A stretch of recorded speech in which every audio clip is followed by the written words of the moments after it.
दोस्तों जय हिंद।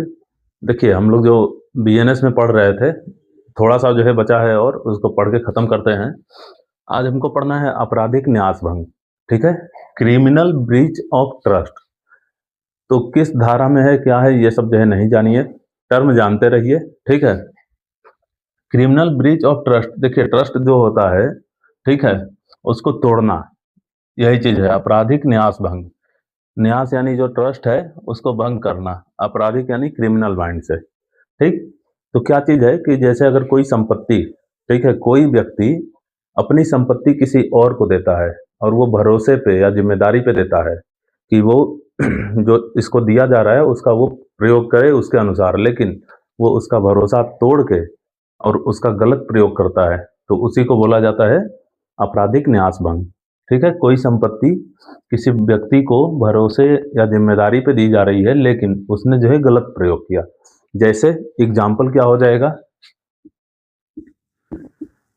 कोई व्यक्ति ए है, ठीक है, इसने बी को 1 लाख रुपए दिया, ठीक है, कि जाओ सी को दे दो, लेकिन बी ने क्या किया, सी को ना देके अपने कार्य में लगा लिया, अपने कार्य में। तो ये चीज कहलाएगा आपराधिक न्यास भंग, ठीक है? बस यही चीज आप समझिए। बाकी एक और देखिए, आईपीसी का जो 420 था, पता है बहुत ही फेमस, 420 बोला जाता था कि 420 का केस लग जाएगा। अब आईपीसी का जो 420 था धारा, वो अभी बीएनएस में 318 हो गई है, 20 से 2 कम, ऐसे याद रखिए, 20 से 2 कम यानी 18 हुई है। अब 318 याद रखिएगा, ठीक है? तो बीएनएस में कितना हो गई है, 318। क्या था ये तो पता ही है आपको कि फ्रॉड से संबंधित चीजें थी, धोखा दे के किसी को, ठीक है, संपत्ति हासिल कर लेना। यहाँ क्या है कि संपत्ति दिया गया है और उसका प्रयोग गलत तरीके से कर रहा है, लेकिन इसमें क्या है कि धोखे से संपत्ति हासिल कर लेना, झूठ बोल के हासिल करना, उसको बोला जाएगा, ठीक है? जैसे जो है कोई एक प्लॉट है खाली, उसको दूसरे व्यक्ति ने जो है बोला कि ये मेरी प्लॉट है, बिकाऊ है, और वो बेच दिया दूसरे को, तो ये चीज कहलाएगी, ठीक है, फ्रॉड वाली केस, 420 वाली, जो कि बीएनएस में 318 हो गई है।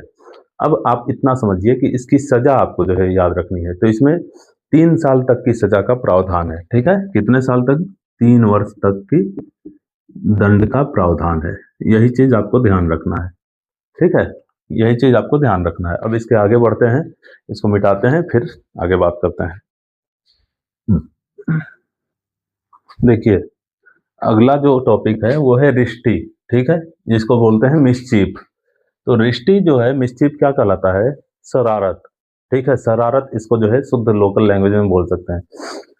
जब भी कभी ऐसा कार्य जो व्यक्ति कर रहा है, अगर उसको पता है कि उस कार्य से अगले व्यक्ति को नुकसान हो रहा है और फिर भी वो जानते हुए कर रहा है, तो इसी को शरारत कहते हैं, और इसी को कानूनी भाषा में रिष्टी कहते हैं, ठीक है, यानी कि मिसचिफ। जैसे उदाहरण समझ लीजिए, किसी व्यक्ति के कार का टायर काट देना, कार का टायर काट देना, ठीक है, ये सब जो है शरारत हुई। जैसे मान लीजिए कि किसी का जो है पेड़ है आम का, ठीक है, और आम का पेड़ पूरा फल लिया हुआ लदा हुआ है, पेड़ काट देना, ठीक, फल से लदे पेड़ काट देना। या फिर कह सकते हैं कि फसल में आग लगा देना, फसल में आग लगा देना। ये सब जो है क्या है, ये सब रिष्टी के उदाहरण है। यानी कि रिष्टी का मतलब क्या हुआ? रिष्टी शरारत, बस याद रखिएगा, रिष्टी का अर्थ है शरारत, इससे आप पकड़ लेंगे, ठीक है? तो सवाल आपसे ऐसे पूछा जा सकता है, रिष्टी अपराध है? तो बिल्कुल अपराध है, ठीक है, याद रखिएगा। अब देखिए, एक टॉपिक है गृह अतिचार और सेंधमारी, ठीक है? इस गृह अतिचार को बोलते हैं हाउस ट्रेसपास और सेंधमारी को बोलते हैं हाउस ब्रेकिंग। दोनों का अर्थ यही है कि हाउस में जो है किसी तरह घुसना है और गलत काम करना है, ठीक है? तो गृह अतिचार क्या है कि किसी के घर में, ठीक है, साधारण तरीके से या फिर गलत तरीके से घुसना, ठीक है, और आपराधिक कार्य करना, ठीक है, घर में घुसकर आपराधिक कार्य करना, डराना धमकाना, मारपीट करना, लूट करना। हाउस ब्रेकिंग यानी सेंधमारी क्या है कि किसी के घर में गलत तरीके से घुस जाना, ठीक है, और गलत इरादे से घुसना। गलत तरीका होगा और गलत इरादा होगा। इरादा तो दोनों में ही गलत होगा, क्लियर है। इरादा गलत होगी, कट दिया मतलब गलत होगी, ठीक है।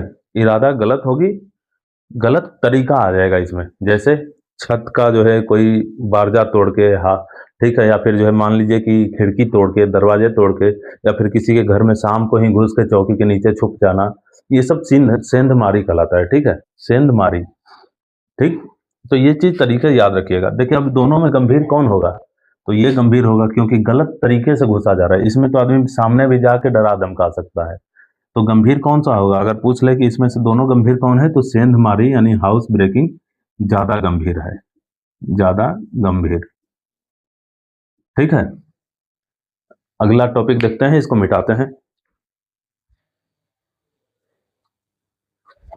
देखिए अगला जो टॉपिक है वो है बीएनएस की धारा 336।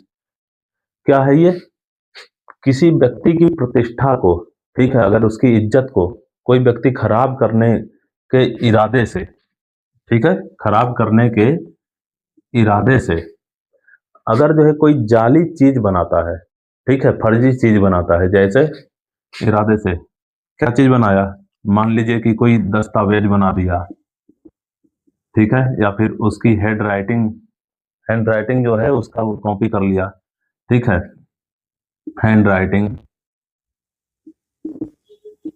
या फिर जो है कोई वीडियो बना दिया, ठीक है, कोई वीडियो बना दे,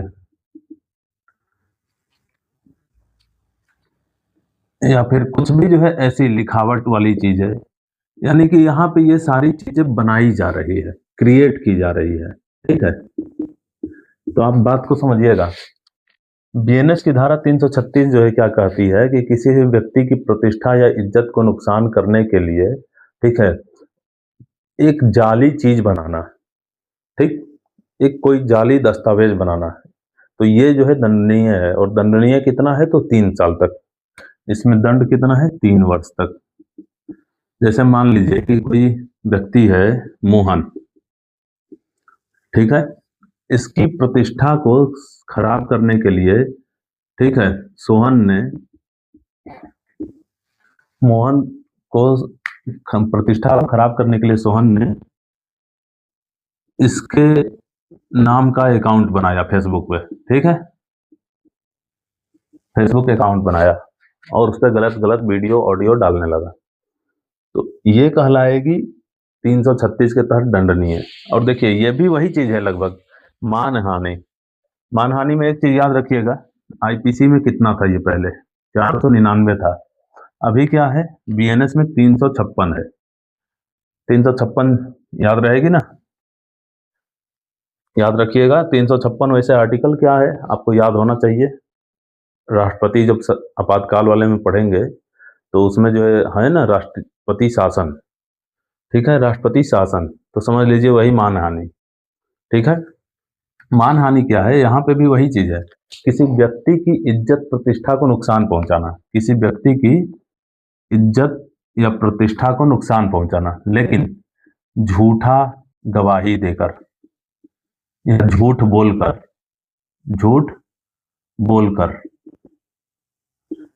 ठीक है, या फिर कोई भी दस्तावेज झूठा दिखाकर, ऐसे। इसमें कोई दस्तावेज बनाया नहीं जाता है, इसमें जालसाजी नहीं होती है, और इसमें जालसाजी होती है, याद रखिएगा, ठीक है।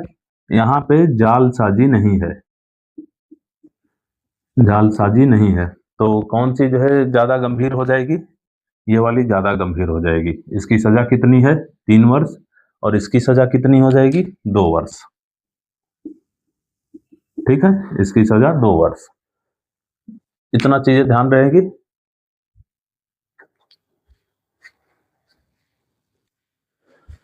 देखिए अगला टॉपिक है, आज ही सोच रहे हैं कि इसको खत्म कर दें, आज आपका बीएनएस जो है समाप्त हो जाएगा।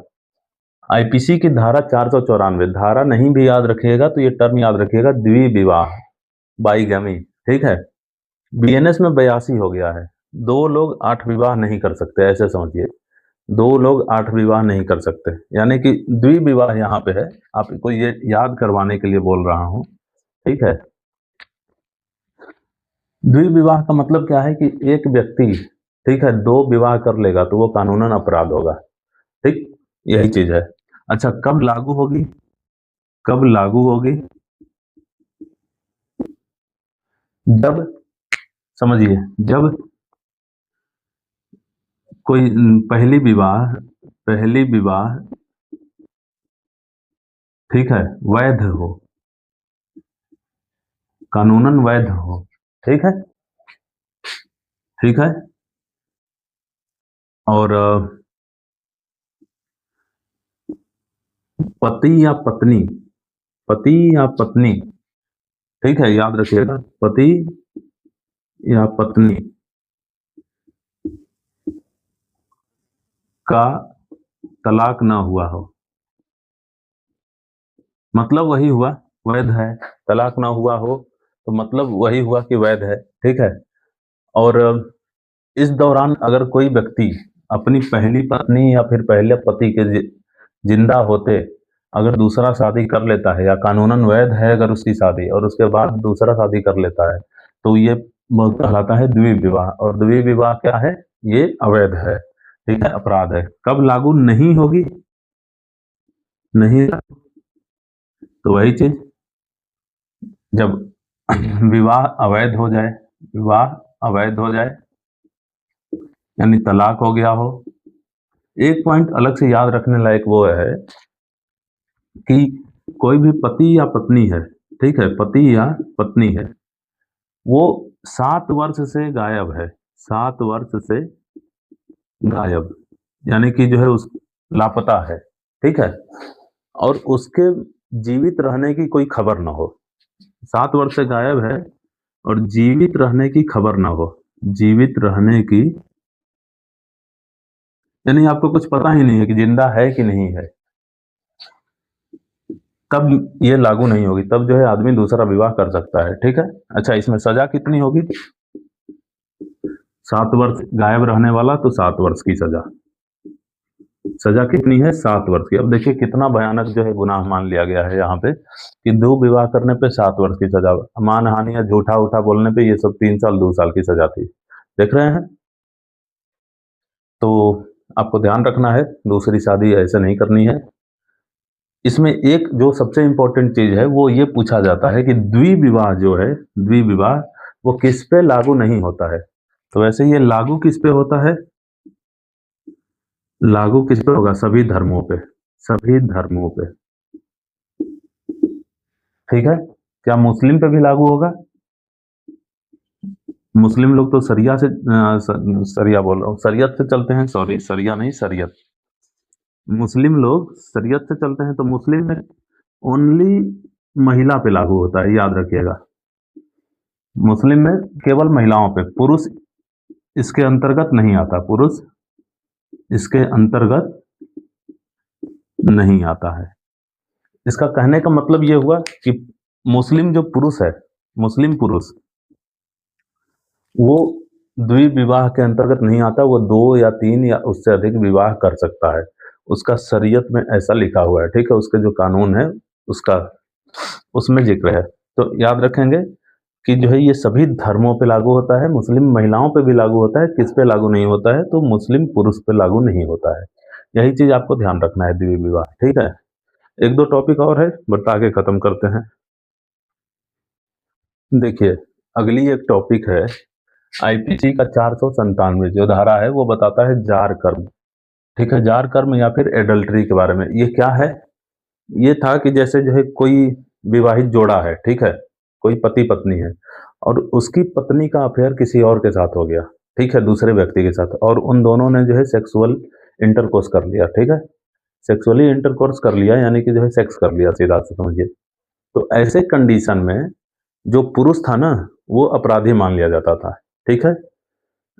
पुरुष अपराधी होता था, महिला अपराधी नहीं होती थी।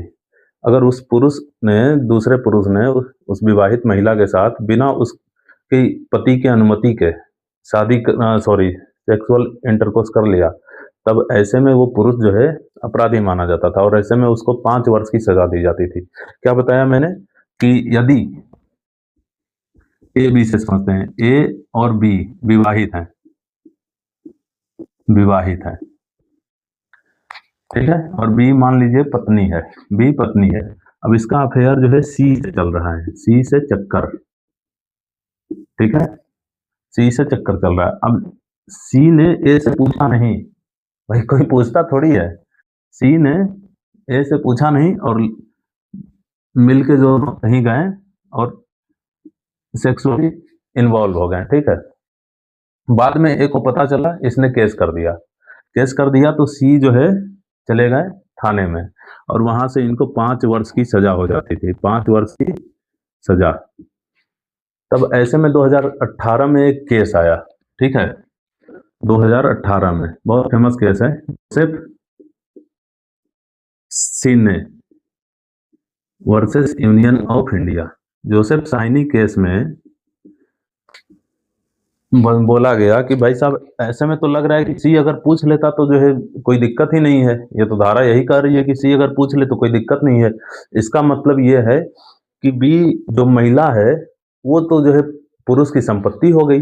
अगर पुरुष ने बोल दिया हाँ जाओ तुम कर लो तो जो है कोई दिक्कत नहीं, तब तो जो है सजा नहीं होगी। तो इस तरह तो ये देखने में लग रहा है कि जो है महिला जो है पुरुष की संपत्ति हो गई। तब जो है सुप्रीम कोर्ट ने बोला कि इसको जो है 14-21 का उल्लंघन है और फाइनली इसको जो है अवैध घोषित कर दिया, असंवैधानिक घोषित कर दिया, ठीक है, इस झारखंड को। तो इसका मतलब ये जो है अब बीएनएस में नहीं है, बीएनएस में नहीं है, याद रखिएगा, ठीक है। अब इसी के साथ एक चीज और बता के आपको खत्म करते हैं, बीएनएस की धारा 85 याद रखिएगा। बीएनएस की धारा 85 में क्या है कि यदि जो है किसी भी महिला के ऊपर, यानी कोई भी पत्नी है किसी की और उसके ऊपर पति के रिश्तेदारों द्वारा क्रूरता की जाती है तो ये दंडनीय होगी, ठीक है। पति के रिश्तेदार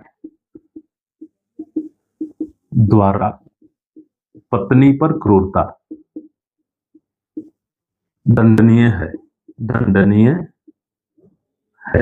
यही चीज जो है आपको ध्यान रखना है, ठीक है। इसमें सजा जो है 3 वर्ष की है, ये भी याद रखिएगा, 3 वर्ष सजा का प्रावधान है, ठीक है। तो चलिए यहाँ पे बीएनएस की कहानी हो गई समाप्त। एक आध वीडियो समय मिलेगा तो मैं जो जरूर बना दूंगा, जो फैक्चुअल टाइप के क्वेश्चन है, कितने धारा हैं, कितने अध्याय हैं, ठीक है, कौन सी अध्याय किस पे बात करती है, ये सब चीजें मैं बना दूंगा, ठीक है। बाकी आप लोग बताएंगे कैसा लगा पढ़ के। धन्यवाद।